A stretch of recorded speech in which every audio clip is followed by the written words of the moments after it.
Top. Pessoal, então, boa noite, obrigado aí pela atenção, disponibilidade. Eu sei que é chato, é difícil, 7 horas da noite da segundona, mas aqui a gente fazer essa aula de emergências neuromusculares com uma ênfase brutal na principal emergência neuromuscular, que é a insuficiência respiratória de etiologia neuromuscular mesmo, né? Porque a gente teve dois casos aí recentes, né, no PS, no ambulatório, e houveram algumas questões de manejo, não da parte de vocês são todos ótimos, a gente está muito alinhado, isso está sendo muito legal, inclusive, queria agradecer também, mas aqui para a gente poder pontuar de forma bem técnica como que a gente maneja realmente esses casos, porque a clínica acha que sabe, a UTI acha que sabe, mas vocês vão ver que nem sempre. Então, começando, é bem direto ao ponto. O que são essas emergências neuromusculares? São síndromes clínicas caracterizadas por fraqueza, né, a fraqueza de estruturas do sistema nervoso periférico. Eu coloquei esse muscular, sobrou, desculpa. Então, né, obviamente um AVC não vai causar uma emergência neuromuscular. Ele pode até parecer, né, alguns AVCs corticais imitam realmente quadros que parecem polineuropáticos, assim, mas quando a gente tem um acometimento do sistema nervoso periférico, aí sim a gente está falando de uma fraqueza, enfim, muito importante e tal. A gente está falando de uma emergência neuromuscular. Então, exemplo, tetraparesia flácida, é, uma síndrome bulbar aguda, uma insuficiência respiratória de origem neuromuscular, tudo isso são emergências neuromusculares. Aqui vocês vão reparar que eu não coloquei, por exemplo, hipertermia maligna, que ela até pode ser considerada uma síndrome neuromuscular, até pode, mas o manejo é completamente diferente, então eu não jogo nesse mesmo balaio de gato. A gente vai falar de hipertermia, síndrome serotoninérgica, e todas essas coisas em uma outra aula. O que é importante pontuar aqui? Quase sempre essas emergências são agudas ou subagudas, né? E nesses casos, são doenças que geralmente não estão diagnosticadas. Então, é um paciente que chega com uma síndrome bulbar, ele não tem um diagnóstico etiológico para essa fraqueza bulbar. Ou, às vezes, o paciente faz uma agudização de uma doença crônica, como, por exemplo, a paciente chegou no ambulatório, ela até tinha já um diagnóstico sindrômico de miastenia. Na verdade, só faltou anticorpo, acho que até foi o Tomás que pediu. Ela, então, já tinha esse quadro há bastante tempo e ela estava agudizando ele, né? Então, é muito nítido isso, como um quadro que chega para você no pronto-socorro de forma bem aguda, ele quase nunca tem um diagnóstico claro. Você vai ver, aí a nossa função é fazer esse diagnóstico, mas é importante salientar isso porque esses caras chegam da clínica, né? E às vezes chega, foi entubado, aí você vai, acha que é pulmão e tal, e na verdade era neuromuscular. É, e aí, acho que o grande ponto aqui é que a fraqueza muscular em si, tipo, ela não é necessariamente uma emergência se você tem como que fazer para melhorar. O grande problema é que a fraqueza neuromuscular ela acaba corroborando, causando necessariamente uma fraqueza bulbar e, portanto, uma disfunção respiratória. E esse é um desfecho comum de muitas condições e é a principal causa de mortalidade. Então, por exemplo, a paciente lá do pronto-socorro Edneia, que fez uma síndrome de cinturas aguda pra caramba, ficou com uma força grau 3. Por que a gente não chamava aquilo de emergência? Porque a gente viu que não ia pegar a porção bulbar. Ela não estava com disfagia, não estava com disartria, não estava com nada. Então isso não virou uma emergência. Agora, por que um Guillain-Barré, uma tetraplegia quase flácida, né, que às vezes acontece, por que isso dá tanto medo? Não é porque o paciente está paralisado, é porque ele vai ser entubado, né? É esse que é o grande problema. Então, é a questão respiratória que dita, na maioria das vezes, esse nosso adjetivo aí de ser uma emergência ou não, né? Para uma apresentação clínica, né? E aí vem aqui a primeira quote, esse artigo já está antigo, né, da Practical Neurology, que eu sempre falo para vocês, é uma das melhores revistas de neurologia, assim, de longe, é realmente muito prática. Esse artigo depois eu deixo para vocês também, ele é bem curtinho, bem direto ao ponto, mas ele coloca aqui que os neurologistas devem ser capazes de antecipar, muita ênfase aqui no antecipar e reconhecer o aparecimento da insuficiência respiratória, tanto aguda quanto nos pacientes crônicos. Então, essa é a nossa função como neurologista geral, como neuromuscular, é claro, a gente vai refinar isso, né? Mas é muito, muito importante essa crença, porque neurologista não é só AVC. Ah, a cada 10 AVCs vai chegar um Guillain-Barré, vai chegar uma miastenia, vai chegar às vezes até uma ELA, e a gente precisa cuidar desses pacientes tão bem quanto do nosso AVC. Então, primeiro, para pontuar isso, né, eu queria dar uma dosezinha pequena de fisiologia, fiquem tranquilos. E basicamente é isso daqui, né? A gente sabe, isso eu não vou nem revisar muito, mas a gente sabe que a nossa respiração, ela é um processo, é estranho, a gente puxa o ar, mas isso na verdade é um processo de relaxamento, né? No que a gente contrai a nossa musculatura inspiratória, a gente está, na verdade, aumentando a pressão negativa interna, então a inspiração é um processo, na verdade, quase que passivo. A gente aumenta a amplitude da nossa caixa torácica e o ar, ele meio que entra por pressão negativa, por essa diferença de pressão. É isso que eu quero dizer. E aí, como que acontece isso? No momento que o nosso diafragma ele desce, aumentando então o volume da caixa torácica, do dispositivo, do compartimento que cabe ar, vocês podem reparar que a ventilação, então, é majoritariamente fornecida pelo diafragma. O diafragma ele vai fazer esse movimento de descer, vai aumentar, então, o diâmetro, né, o tamanho, como vocês quiserem, aí o ar entra. 70% da ventilação é fornecida pelo movimento do diafragma. O resto, os outros 30%, pela musculatura acessória. Então, escaleno, intercostal, esternocleidomastoides. E aí, a gente tem aqui o primeiro conceito muito importante, que é a insuficiência respiratória de origem neuromuscular, ela acontece só quando você tem 70% da nossa capacidade normal perdida. Então, imagina, o paciente ele perde muito, muito devagar isso daqui, ou às vezes um pouco mais rápido, mas para você ter uma clínica de insuficiência respiratória de origem neuromuscular, aquela insuficiência respiratória que é chamada do tipo 2, porque o paciente não consegue ventilar, então ele acaba retendo um pouco mais de gás carbônico, ele precisa ter perdido 70% da capacidade dele. Eu bato nesse número de 70 a 30 porque isso vale para muitas coisas na vida também, né? E aí, quando que a gente vai ver isso daqui, né? Esse conceito de reserva respiratória? O primeiro sintoma de perda da reserva respiratória são os sintomas noturnos. Então, um paciente que começa a fazer é, uma síndrome que a gente chama de síndrome da hipoventilação noturna. Isso não entra tanto aqui no critério da aula, porque a gente vê isso em paciente, por exemplo, com ela, a gente vê isso em paciente com miopatia congênita, eles apresentando síndrome da hipoventilação noturna, mas é porque a doença dele está progressiva, e aí a gente tem que otimizar a ventilação não invasiva domiciliar, a gente tem que tentar fazer algumas medidas de cough assist, né, clareamento de secreção, mas, por exemplo, um paciente miastênico fazendo uma síndrome da hipoventilação noturna, isso é estranho, isso não é normal, porque esses pacientes, em condições normais de temperatura e pressão, eles têm uma função respiratória aí, mesmo que, tá com miastenia, não tá tão compensado, eles têm talvez 70% do esperado, não 30%, né, como aqui seria. E o que que é hipoventilação noturna? Alguém já ouviu falar dessa síndrome aí? Tomás, já ouviu falar? Não conheço, mestre, não ouvi. Depois eu vou fazer o seguinte, eu também vou mandar um artigo para vocês, mas basicamente o que que é a síndrome da hipoventilação noturna? É quase que uma apneia do sono, só que ao invés de acontecer de dia, ela acontece de noite. Então, pela questão do sono REM, o paciente ele tem esses relaxamentos e tudo mais, né, da musculatura muito parecido com a apneia, só que à noite o paciente vai fazer então sintomas perinoturnos, né? Então já se preparando para o dormir, se preparando para o repouso, o paciente tem um pouco mais de irritabilidade, às vezes insônia, às vezes uma cefaleia, então noturna é quase que uma apneia ao contrário mesmo. E quando o paciente começa a fazer isso, a gente realmente tem que pensar, putz, a reserva funcional respiratória está comprometida. E aí entra o grande ponto-chave de todo o entendimento da fisiopatologia da insuficiência respiratória de etiologia neuromuscular.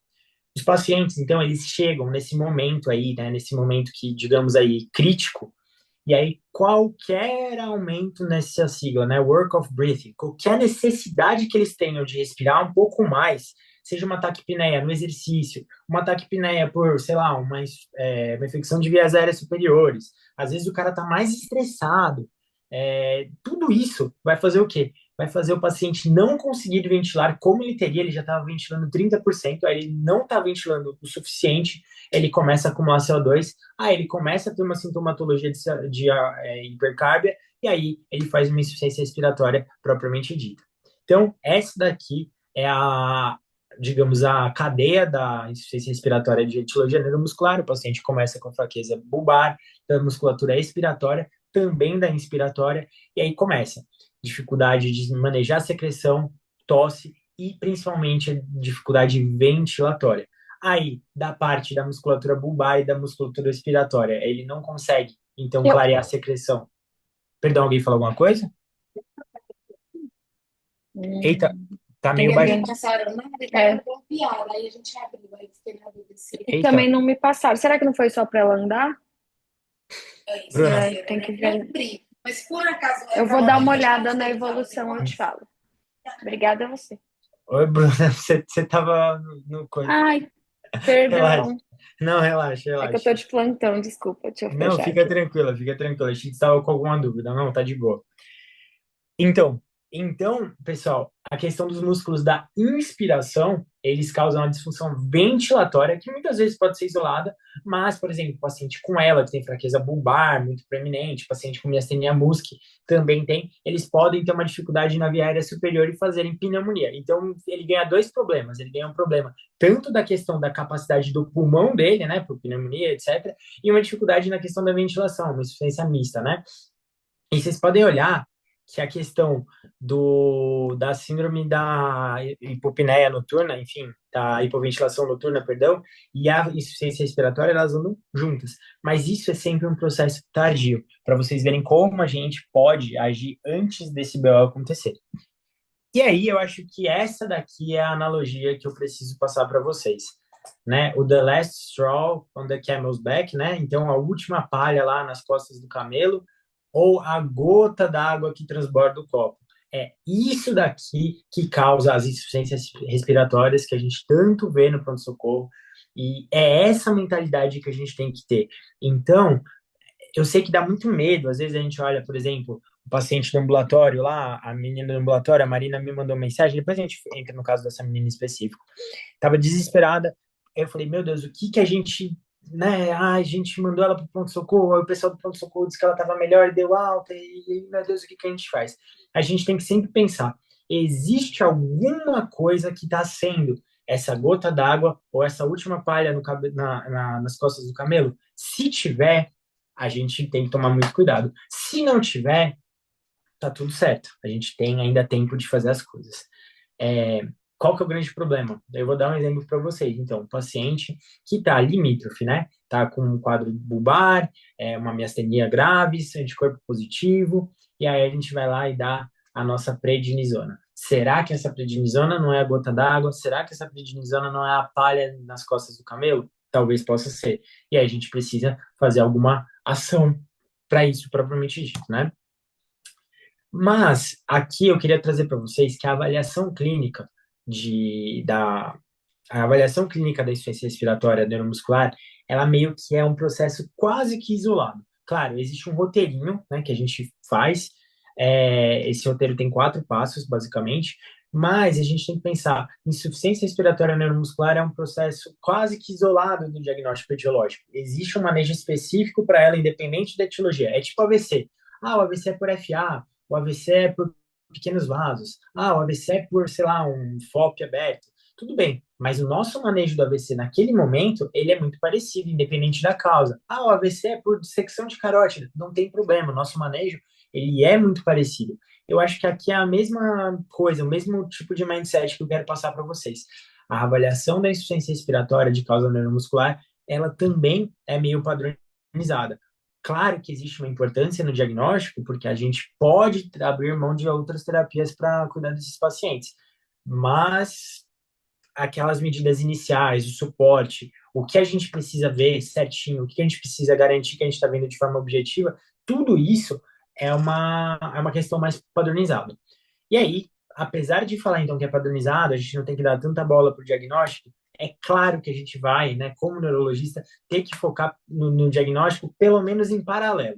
Então, aqui, eu acho que eu já mostrei essa foto umas 32 vezes, Alguém já fala o nome dessa síndrome para mim, pelo amor de Deus? É o Dropped Head, né? Exatamente, dropped head, cabeça caída. É uma fraqueza de que musculatura, então? Nossa, a musculatura, eu lembro que tá associada ao Musk, né? Anti-Musk. Não, mas Cervical isso. deve ser? Desculpa, o quê? Não é cervical? Cervical, exatamente. Fraqueza da musculatura cervical. Isso aqui eu nem falei de causa. Então, uma cabeça caída. Opa, a gente tem algumas etiologias, mas ó, nossa fraqueza cervical aqui. Pode ser uma miopatia congênita, pode ser uma miastenia antimusc, pode ser uma miastenia acetilcolina, pode ser uma apresentação inicial de ela, pode ser um monte de coisa. Mas opa, ó, tô olhando aqui. Isso aqui não é um Guillain-Barré. Então, beleza, isso aqui é a nossa avaliação etiológica, tranquilo. Outra coisa, aqui ó, gente, uma língua trissucada da literatura e uma língua trissucada do nosso ambulatório, hein? Essa daí é do paciente recente. Para vocês verem, né? Uma possível miastenia anti-musc, por exemplo. E aí aqui tem essas tabelas gigantes, esse fluxograma que não ajuda, sendo muito honesto. Isso aqui está no artigo do Continuum, mas se a gente precisar ver isso daqui, eu largo mão, tá? Deixa quieto isso. Mas o que eu quero dizer? A gente tem que tentar fazer uma avaliação diagnóstica, mas independente disso, passando por cima disso daqui, né? Se a gente conseguir fazer o diagnóstico, muito bom. Se não, deixa quieto, a gente deixa ele para o segundo momento, eletroneuromografia, tudo isso é para um segundo momento. Vamos cuidar dessa insuficiência respiratória logo. Só chamar atenção aqui para vocês para uma coisinha. Se vocês olharem peraí, opa, a primeira coluna dessa figura aqui, a gente consegue ver que com a questão do tempo, o padrão de envolvimento, se tem envolvimento ocular ou não, a questão bulbar, sintomas sensitivos e sintomas autonômicos, se a gente conseguir responder isso, a gente acaba conseguindo fechar mais ou menos o diagnóstico, porque as grandes síndromes neuromusculares são miastenia, ela, Guillain-Barré, não fiquem pensando. Vocês vão ver, nodopatia, ó, eu convido vocês a tentarem dar uma passada de rabo aqui de olho e ver se acha a palavra nodopatia autoimune. A gente não acha. Então, a gente tem que ficar muito, tomar cuidado de achar que tem coisas muito raras fazendo apresentação neuromuscular. Não é assim. Geralmente é miastenia, ela e Guillain-Barré mesmo. Botulismo eu nunca vi, gente. Botulismo a gente sempre fala, cai na prova, mas botulismo é lembrar daquela questão da pupila, mas isso a gente deixa para um outro momento também. Tem aqui porfiria, ó, fala de porfiria, mas não fala de nodopatia autoimune, só para vocês saberem disso, mas deixa quieto. Então, vamos lá. Avaliação clínica, diagnóstico etiológico. Então, vocês estão tranquilos com essa questão que eu falei, que o diagnóstico etiológico, claro, ele é em paralelo, mas ele tem que ser um processo secundário na nossa abordagem à fraqueza neuromuscular? Alguém discorda? Alguém concorda? Alguém quer fazer algum comentário? Buguei, como é que é? Tipo, o que eu quero dizer é o seguinte: quando a gente tem um quadro de uma insuficiência respiratória, né, neuromuscular, uma fraqueza neuromuscular, a gente não tem que ficar tão preso ao diagnóstico etiológico. Ah, isso aí é por um Guillain-Barré, isso é por uma miastenia, é, porque tanto faz. O nosso manejo vai ser mais ou menos padronizado, independente do diagnóstico. Alguém quer comentar sobre isso? Alguém quer falar alguma coisa? Acho que faz sentido. Tipo, o que eu quero dizer é, tipo assim, você tem um AVC agudo. Ah, ele vai ser causado por uma dissecção. Eu tô te falando depois. Ah, ele é uma FA. Ah, ele é uma trombose venosa, mas aí teve trombose arterial também. Sei lá, é uma SAF. Você vai trombolizar ele. Depois você vê o resto, entendeu? O que eu quero dizer é isso. Tipo, a gente, claro, tem algumas exceções assim, mas a gente tem que ter esse mesmo olhar para essa emergência, como todas as emergências da neuro. Status epilético, né? A gente não fica falando, ah, isso aqui é uma encefalite autoimune, ah, isso aqui é uma epilepsia descontrolada. A gente vai lá e dá um midazolam e depois identaliza. Tanto faz a etiologia. Por que que aqui é diferente? Entendeu? Ah, não, mas eu não vou entubar ou eu não vou fazer as coisas porque isso aqui é uma ela. Não, a gente tem que fazer um manejo mais ou menos padronizado também. Tudo certo dessa parte? Isso, alguém discorda? De verdade, eu quero saber se alguém pensa diferente. Eu acho que deu pra entender, faz sentido. Uma coisa que eu não entendia muito era assim, que, por exemplo, quando a gente passa na fisiatria, né? Eles Hum. falam que é isso, o nível do diafragma, né, é mais inferior do que o da musculatura intercostal. E aí, é exatamente essa mesma coisa da reserva, né, que você estava falando. Aí a minha dúvida é só o seguinte, quando é uma, tipo, não é uma coisa, é, quando é, por exemplo, uma miopatia, que aí não é, tipo, não vai ter nível, vamos dizer assim, né? A gente segue com o mesmo raciocínio por conta de, foi, tipo, reserva muscular geral, mas não pelo diafragma especificamente, tipo, não pela inervação. Não, não, não, entendi. Tipo assim, eu entendi a sua pergunta. Esse raciocínio topográfico eu até peguei uma colinha. Esse raciocínio topográfico de acometimento da musculatura respiratória, aí, de novo, ele faz mais sentido quando a gente está falando, na verdade, de um quadro central, entendeu? Por exemplo, o paciente teve um AVC de tronco, aí o frênico fica detonado. Aí pode ser que ele ainda tenha a musculatura acessória, aí você tenha que fazer uma avaliação um pouco diferente. Mas é a base. O manejo nem vai ser tão diferente. Uma questão é que se o cara tiver um acometimento, tipo um AVC de tronco, que tá deixando o frênico dele ruim, né? Né, pegando assim, bulbar e tal, provavelmente esse cara também teria outras coisas, ele estaria rebaixado, etc. Ele seria manejado de uma forma diferente, tipo, como um paciente de coma, aí seria outra avaliação. Mas essa dúvida de, peraí só um pouquinho, que eu vou, peraí só um segundo, meu Deus do céu. Aqui, essa questão da altura, né? Por exemplo, a inspiração nervofrênico C3, C5, inspiração os costais T7, T12, aí a questão da miopatia sendo um processo mais difuso versus uma coisa mais topográfica, seria essa a dúvida, né? Isso. Então, a miopatia, ela não causa insuficiência respiratória, porque são poucas as miopatias que pegam essa musculatura respiratória. As miopatias, em geral, fora congênita, tá? Em geral, as miopatias tipo inflamatória e distrofia mesmo, elas pegam musculatura bulbar. Tem duas exceções aqui, mas, de novo, eu queria trazer isso para um outro momento, porque eu não quero que vocês fiquem decorando picuinha. Tipo, nos cenários específicos, eu vou deixar falar um one-liner de cada um. Mas assim, minha amiga, o que eu quero dizer é o seguinte: não precisa fazer esse raciocínio topográfico. Ele fica para um segundo momento do nosso. O raciocínio topográfico aqui, ele é mais para etiologia, mas o acometimento dessas doenças todas, ele é bem específico da musculatura respiratória. Ele pega tudo. Fica tranquila quanto a isso, tá? Eu não sei se ficou Tá, claro. joia. Ficou claro, ficou claro. Tipo, você não vai ter um Guillain-Barré que só pegou o diafragma e não pegou o intercostal porque um é mais alto que o outro. Isso não existe. Eu nunca ouvi falar disso. Fica tranquila, tá? Tá, Talvez joia. aqui só para lesão medular, mas aí, de novo, não é um problema periférico, é central. É, e aí eles também vão ter sintomas diferentes. Mas, então, beleza. Uma vez estabelecido isso, vamos aqui, então. Avaliação clínica. Falei esse preâmbulo da questão do diagnóstico etiológico, apesar de tudo, ele fica lá em paralelo.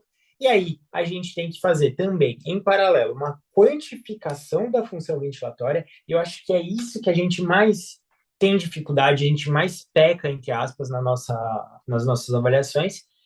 E aí, a gente faz o tratamento geral com base nessa quantificação da função ventilatória e depois a gente vê se tem um tratamento de condições específicas. Então é muito simples, vou dar um exemplo para vocês. Estou olhando um caso do paciente que teve uma diarreia, depois ele ficou com uma insuficiência, uma fraqueza muscular, ascendente, a reflexa. Opa, isso aqui tem tudo para ser um Guillain-Barré. Legal, independente. Vou guardar aqui, depois a gente vê se vai fazer líquor, fazer eletromiografia em um segundo momento. Não, mas esse Guillain-Barré é diferente, pode ser que seja Tudo bem, vou deixar aqui. Mas agora o que eu vou ver desse paciente? Vamos quantificar a função ventilatória.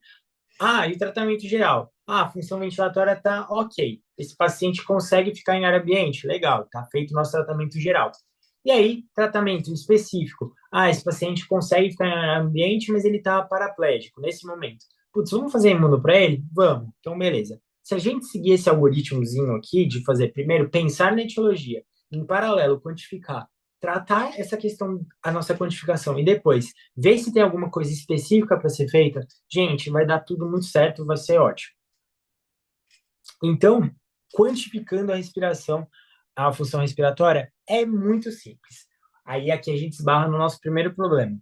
A gente precisa dos nossos colegas da físio, ou às vezes da pneumo, enfim, mas a gente precisa de alguém que faça as medidas objetivas para a gente. Então, isso é um. Eu reconheço, eu sei que é difícil. Nossa Senhora, o que o Vini bateu de cabeça, o Vini falou, nossa, fiz não vem, não faz, tal. E isso é um problema muito chato, né? Porque não deveria ser, mas a gente tem essa dificuldade. Existe gente que sabe fazer espirometria, né? Pelo menos a avaliação do CVF, mas não é uma função nossa, né? Só que saibam que isso é possível. A gente, às vezes, vale a pena ficar amigo no físio justamente por causa disso. Porque, claro, a avaliação é objetiva. Vocês que me conhecem, vocês sabem que eu sou bem preso nessa questão de medidas objetivas para a gente não poder ficar, fulano acha isso, fulano acha aquilo, mas cada um acha uma coisa diferente com base nas suas próprias experiências. A medida objetiva é muito importante. Mas a gente tem coisas para fazer clinicamente, a gente já conversa. O grande problema também é que às vezes a gente tem um cenário oposto. Por exemplo, vou dar um exemplo para vocês. Eu trabalho na BP e a BP tem físio, tem um exército de físio nos pacientes. E aí a gente tem o estudo individual de várias condições de fraqueza neuromuscular. Você tem, então, fraqueza neuromuscular causando insuficiência respiratória no Guillain-Barré, na miastenia, na ELA, na miopatia, na doença de Pompe, na, sei lá, lesão medular, que aí não é mais. Mas você tem vários estudos e aí acabam se criando aquelas regras cabalísticas que a gente acaba vendo muito e elas que ditam a nossa conduta.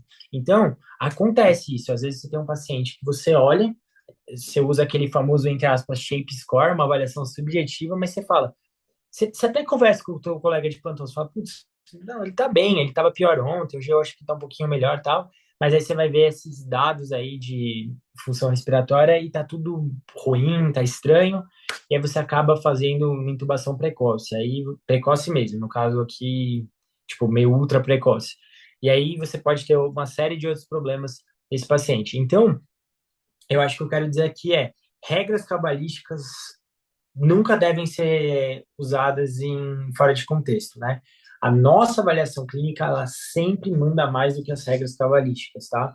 A avaliação clínica, ela acontece todos os dias, o tempo todo. As nossas medidas aqui, quando a gente dá muita sorte, elas são feitas 2 vezes no dia. Então, lembrem-se disso, tá? E existe uma questão também, que assim, a gente às vezes olha as medidas, e acho que a Carol vai lembrar disso, do nosso paciente lá da miastenia muscle, provavelmente. Alguém quer falar alguma coisa? Não, é só que tá para acabar o tempo dessa reunião, tem menos de um minuto. Nossa, já? Já Tá usar bom, mais então. curto. Eu já mando outra, então. Tá. Só para Vamos lá, não mandar. cortar depois. Pera aí, então. Vou sair e já vou mandar outra.